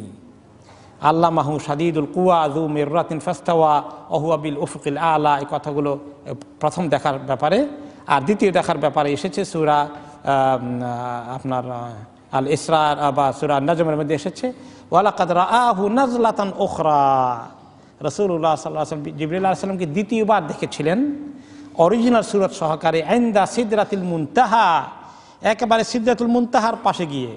সিদরাতুল মুনতাহার অর্থ হচ্ছে শেষ বড়ই গাছ, বড়ই গাছ, আর এটাই শেষ। জিবরাইল আলাইহিস সালামের জার্নি ওখানে শেষ হয়ে যায়, আর তিনি যেতে পারেন না। তারপরে বলবেন যে এবার আপনি আর আপনার আল্লাহ, আমার আর পারমিশন নাই, আমার ভিসা এখানেই শেষ। আল্লাহ তাআলার আরশের কাছে যাওয়ার ওনার কোনো ক্ষমতা নাই। আরশের আগে সিদরাতুল মুনতাহা, শেষ বড়ই গাছ। বড়ই গাছ দুনিয়ার বড়ই গাছের মতো না, সেই বড়ই গাছে যে এত মণি মুক্তার মতো এত আলো নূর টপ টপকে টপকে ঝরে পড়ে, সেটার দৃশ্য অপরূপ সুন্দর। তো ওইখানে গিয়ে জিবরাইল আলাইহিস সালাম বললেন মেরাজের সময় যে আমার জার্নি এখানে শেষ, আপনি আর আপনার আল্লাহর মেরাজ হবে এখন। তো এই দ্বিতীয়বার তিনি সেখানে দেখেছিলেন। আর সোজা কথা, এই সূরাতে প্রথমবার দেখার কথা এসেছে, এবং যে এই এত বড় ফেরেশতা আল্লাহর পক্ষ থেকে বাণী নিয়ে আসেন, তিনি পৌঁছিয়ে দেন কত বড় আমানতের কথা, কত বড় গুরুত্বপূর্ণ কথা, কত বড় জিম্মাদারির কথা। আর হে মানুষ, পৃথিবীর মানুষ, তোমরা এই কোরআনকে অবিশ্বাস করো, মানো না, অস্বীকার করো। আর ওমা হুয়া আলাল গাইবি বিদানীন, এই গাইব, তিনি যে রাসূল, মানুষ রাসূল, তিনি গায়েবের ব্যাপারে বখিলি করেন না, অর্থাৎ তিনি ওহী পাওয়ার সঙ্গে সঙ্গেই মানুষকে পৌঁছে দেওয়ার দায়িত্ব ওনার, তিনি দায়িত্ব পালন করে ফেলেন। তোমাদেরকে জান দিয়ে কষ্ট করে তিনি পৌঁছে দেন, ওমা আলাইনা ইল্লাল বালাগুল মুবিন, যে পরিষ্কার করে পৌঁছে দেওয়ার দায়িত্ব আমাদের আছে। এই কাজ তিনি করেন, কোনো বখিলি করেন না, তোমাদেরকে আল্লাহর পক্ষ থেকে কনভে করতে, পৌঁছেই দিতে। আল্লাহ হাল বাল্লাগতু, হে লোকেরা আমি কি পৌঁছে দিয়েছে, এই কথা তিনি জিজ্ঞেস করলেন এবং তিনি আসলেই পৌঁছিয়ে দিয়েছেন এবং সাহাবীর সাক্ষী দিয়েছিলেন, হ্যাঁ, যে বালা আপনি অবশ্যই পৌঁছে দিয়েছেন, আল্লাহুম্মা ফাশহাদ, এই সাক্ষী তিনি নিয়েছেন। তাহলে তিনি নবুয়তের কাজ করতে, পৌঁছে দিতে, ফাসদা বিমা তুমার, যেটার হুকুম আপনাকে করা হয় এটা ছড়িয়ে দেন, এই দাওয়াতকে পৌঁছিয়ে দেন, এই ওহীর কথা খবর মানুষকে জানিয়ে দেন। তিনি কখনোই কার্পণ্য করেননি। তিনি জানেন এগুলো বললে তাকে লোকেরা আক্রমণ করবে, তার উপরে আঘাত করবে, তার উপরে চড়াও হবে, এরপরেও তিনি কার্পণ্য করেননি। রিস্ক নিয়ে, জীবনকে বিপন্ন করে তিনি আমার এই বয়ান তোমাদেরকে পৌঁছে দিয়েছেন। ওমা হুয়া বিকাউলি শাইতানির রাজিম, আর তোমরা এই অভিযোগ করো যে শয়তান তাকে কিছু শিখিয়ে দেয়, নাউজুবিল্লাহ, এই কথাও তো অভিযোগ করেছে। জাদুকররা শিখিয়ে দেয়, এই কথাও অভিযোগ করেছে। তো যে শয়তানের রাজিম যে আছে, অভিশপ্ত শয়তান, সে কখনোই কোনো কথা এখানে ঢুকাতে এবং ওহীর মধ্যে পরিবর্তন আনতে, ওহীকে বিকৃত করতে, আল্লাহ তাআলা বক্তব্যকে অন্য কোনোভাবে উল্টাপাল্টা করে দিতে কোনো ধরনের কোনো কন্ট্রিবিউট করার কোনো সুযোগ তার নেই। এটা সত্যি আল্লাহর পক্ষ থেকে খাঁটি কথা, স্বয়ং জিবরাইল আলাইহিস সালামের আমানতদার ফেরেশতার মাধ্যমে আসা, আর স্বয়ং রাসূলুল্লাহ সাল্লাল্লাহু আলাইহি ওয়াসাল্লামের কাছে পৌঁছিয়ে দিয়ে তিনি সরাসরি মানুষের কাছে কোনো কার্পণ্য না করে পৌঁছিয়ে দিয়েছেন। এই হচ্ছে এই কোরআনের পরিচয়। ফাআইনা তাযহাবুন, এই কোরআন রেখে তোমরা যাও কোথায়, কোন দিকে যেতে চাও কোরআন রেখে দিয়ে? ইন হুয়া ইল্লা যিকরুল লিল আলামিন, এটা হচ্ছে বিশ্ববাসীর জন্য নসিহত, গুরুত্বপূর্ণ শিক্ষা, লেসন, তালিম, তারবিয়াত। কোরআন মানুষের জন্য সর্বোত্তম হেদায়াত। এখন এই কোরআন ছেড়ে দিয়ে আমরা অন্য দিকে চলে যাই কিনা? চলে যাই। আমাদের দেশে কোরআনের আইন, মিরাসের আইন পছন্দ হয় না। যে কোরআন সম্পদ ভাগ করে দেওয়ার জন্য যে আইন করেছে এটা ঠিক না, এটারে পরিবর্তন করতে হবে। এত বড় দুঃসাহস মুসলমানের। কোরআন রেখে কার কাছে যাও? কাফের বেদিনদের দিন গ্রহণ করতে যাও? কত দুঃসাহস মুসলমানের। ফাআইনা তাযহাবুন, কাফেরদেরকে বলা হয়েছিল যে কোথায় যাও, আর এখন তো মুসলমানরাও কোথায় যায়। আহারে দুর্ভাগ্য মুসলমানদের। ইন হুয়া ইল্লা যিকরুল লিল আলামিন, সারা দুনিয়ার মানুষের জন্য এত সুন্দর নসিহত, এত সুন্দর শিক্ষা, এত সুন্দর আইন কানুন, শুধু মিরাস নয়, দুনিয়ার সকল কিছুর সর্বোত্তম তরিকা, আইন কানুন পদ্ধতি কি আল্লাহ তাআলা এই কোরআনে দান করেন নাই? দুনিয়ার মধ্যে কোন আইন কোরআনের আইনের থেকে সুন্দর হতে পারে? আধুনিক জমানায় কোরআন কি অকেজ হয়ে গেছে? এই কোরআন কি সেকেলে হয়ে গেছে, বাসি হয়ে গেছে, পুরনো হয়ে গেছে? হুদাল লিল মুত্তাকিন, আল্লাহ তাআলা এই কোরআনের মধ্যে মানুষের জন্য পথের দিশা রেখেছেন। আর কোরআনকে ছেড়ে মানুষ যে কোনো পথে যাবে, উন্নতি চিন্তা করবে, তার অবনতির চরম শিখরে সে যাবে। অবনতিতে যাবে, উন্নতিতে যাবে না। এই কোরআন হেদায়েত, শিক্ষা, শিক্ষা হিসাবে কাজ করবে কাদের জন্য? লিমান শাআ মিনকুম আন ইয়াস্তাকিম, তোমাদের মধ্যে যারা চায় সোজা সরল রাস্তায় মজবুত হয়ে দাঁড়িয়ে থাকতে, কোরআন তাকেই হেদায়েত দিবে। ইয়াস্তাকিম, ইয়াস্তাকিমু আলা সিরাতিল মুস্তাকিম, যে ব্যক্তি সিরাতে মুস্তাকিম সঠিক পথে থাকতে চায়, কোরআন তাকে সঠিক পথের দিশা দেবে। ইন্না হাযাল কোরআনা ইয়াহদি লিল্লাতী হিয়া আকওয়াম, এই কোরআন ওই পথের দিকে দিশা দিবে যেই পথটা আসলেই সঠিক, সোজা, যার মধ্যে কোনো বক্রতা নেই, যে পথের মধ্যে কোনো সমস্যা নেই, যে পথের মধ্যে কোনো বিপদ আপদ নেই, যে পথ চলে গেছে জান্নাতুন নাঈমের দিকে, এই পথের সন্ধান দিবে কোরআন। কোরআনকে ছেড়ে গেলে কোন দিকে যাবে মানুষ? বিপথে চলে যাবে, জাহান্নামের রাস্তা ইখতিয়ার করবে। এই কোরআন যখন নাজিল হয়ে গেল, যারা চায় সোজা রাস্তায় থাকতে, খাঁটি রাস্তায় থাকতে, তাদেরকে কোরআন গাইড করবে, যারা চায়। এখন এই কথা নাজিল হওয়ার পরে এখন কাফেরদের কেউ কেউ বলল, আবু জাহাল বলল, আল আমরু ইলাইনা ইনশিনা ইস্তাকামনা ও ইনশিনা লাম নাস্তাকিম। তো ভালোই তো, মুহাম্মদ যখন কয় কোরআনের কথা যে শুনতেই হবে, কে বললো? আল্লাহ তো বলছে, আল্লাহ তো স্বাধীনতা দিছে যে যে চায় সে গ্রহণ করবে। তো আমরা চাইলাম না, আমরা গ্রহণ করবো না, অসুবিধা কি? এটাও তো পারমিশন আছে, দেখা যায়। দেখছেন কাফেরের যুক্তি? দেখছেন যাদের দিলের ভিতরে বক্রতা আছে, আপনার কথা কি নিয়ে তারা ঘুরে উল্টা দিকে দেয়। আপনি কইলেন বোঝানোর জন্য, আপনি তো তাই করছেন, উল্টাই দিল। তো সেই কথা শোনার পরে তা আল্লাহ তাআলা নাজিল করলেন আরেকটি আয়াত, ওমা তাশাউনা ইল্লা আইয়াশা আল্লাহু রাব্বুল আলামিন। এই বদকিসমত, তুমি চাইবা কেমনে? কেউ চাইতে পারবা না যদি আল্লাহ তাআলা তাকে তৌফিক না দেয়। অর্থাৎ হিদায়াতের মালিক আল্লাহ তাআলা। তুমি আল্লাহর কাছে ভিক্ষা চাও হিদায়াত, তো আল্লাহ তোমাকে দিবেন। তুমি যখন ভিক্ষা চাইবা না, তুমি তাকাব্বর করবা, তুমি পয়েন্ট খুঁজে বের করবা, পয়েন্ট নিয়েই থাকো আর গোমরা হয়ে যাও। আমি কাকে হেদায়েত দিব? যে আমার কাছে হেদায়েত চায়। এই জন্য আমরা সবাই আল্লাহ তাআলার কাছে হেদায়েত ভিক্ষা চাইতে হবে, তাই না? ইহদিনাস সিরাতাল মুস্তাকিম, আল্লাহর কাছে কাতর হয়ে চাইতে হবে। আল্লাহুম্মা ইন্না নাসআলুকাল হুদা ওয়াত তুকা ওয়াল আফাফ ওয়াল গিনা, আল্লাহুম্মা হদিনা ফিমান হাদাইত ওয়া আফিনা ফিমান আফাইত। আল্লাহ তাআলার কাছে বিভিন্ন তরিকা হেদায়েত চাইতে হবে, তাহলে আল্লাহ তাআলা মেহেরবানি করে হেদায়েত দিবেন। আর যে চাইবে না, তাকে জোর করে আল্লাহ তাআলা হেদায়েত দেবেন না। হেদায়েত চাওয়ার জিনিস, চাইলে পাওয়ার জিনিস। যে চাবে সে অবশ্যই পাবে। মান জাদ্দা ওয়া জাদা, এমনভাবে চাইবে, চাওয়ার মতো চাইবে, চাওয়ার জন্য কষ্ট করবে, পরিশ্রম করবে, আল্লাহ তাআলা তাকে দিয়ে দিবেন। আল্লাহ তাআলা এই যে কথাগুলো বললেন, এগুলা তখনকার জামানায় কাফেররা এগুলা শুনেছে, মুসলমানরা এগুলাকে শোনার পরে আমল করে ফেলেছে। এখন মুসলমানদের কয়জন এগুলো শুনতে রাজি আছে আমাকে বলেন? কয়জনে শুনে গ্রহণ করে? আর কত মুসলমান এগুলো শুনতেও চায় না? আপনি শুনলে কানে আঙ্গুল দিয়ে ফেলবে, দরকার নেই শোনার। এবং শোনার পরে প্রত্যাখ্যান করবে, রিজেক্ট করবে, এবং এত দুঃসাহস যে কোরআনের বিরুদ্ধে অবস্থান গ্রহণ করবে, কোরআনের আইন পাল্টানোর জন্য তার দুঃসাহস হয়ে যাবে। তাহলে এইগুলো কি করি? কোরআনের বিরুদ্ধে অবস্থান নিলে সে কি আর মুসলমান থাকতে পারে? থাকতে পারে না। সে দাবি করলেও হবে, সে মারা গেলে লোকেরা তার জানাজাও পড়বে, তাকে কাফন দিয়ে পেঁচিয়ে পুচিয়ে মুসলমানদের মতোই কবর দেবে। কিন্তু যদি সে তওবা না করে, সে আল্লাহ তাআলার কাছে মুসলমান থাকলো না, দিন থেকে খারিজ হয়ে গেল। এটাকে চিন্তা করে মানুষ? কি পরিমাণ লোক এই কোরআনের বিরুদ্ধে অবস্থান নিলে কিভাবে সে ঈমান হারাবে খবর আছে? কোরআন তো দূরের কথা, সহিহ হাদিসকে বিরুদ্ধে যদি বিরোধিতা করে কোনো হাদিসের ব্যাপারে, তাতেও তার ঈমান চলে যাবে। কোরআনের আয়াত দূরের কথা। এই সমস্ত গুরুত্বপূর্ণ বিষয়গুলো মুসলমানদের জানারও সুযোগ নাই। জানে নাকি যে কোন কোন কথা বলে ঈমান চলে যায়? এটা জানে? জানার দরকার আছে মনে করে? এটাও মনে করে না। যে জানার দরকার আছে এটাও মনে করে না। আল্লাহ তাআলা আমাদেরকে এই কোরআনকে গ্রহণ করার তৌফিক দান করুন, কোরআনের ইলম হাসিল করে কোরআনকে আমল করার জন্য, এবং আমাদের মুসলমানদের সমাজে কোরআনকে কায়েম করার জন্য আল্লাহ তাআলা আমাদেরকে তৌফিক দান করুন।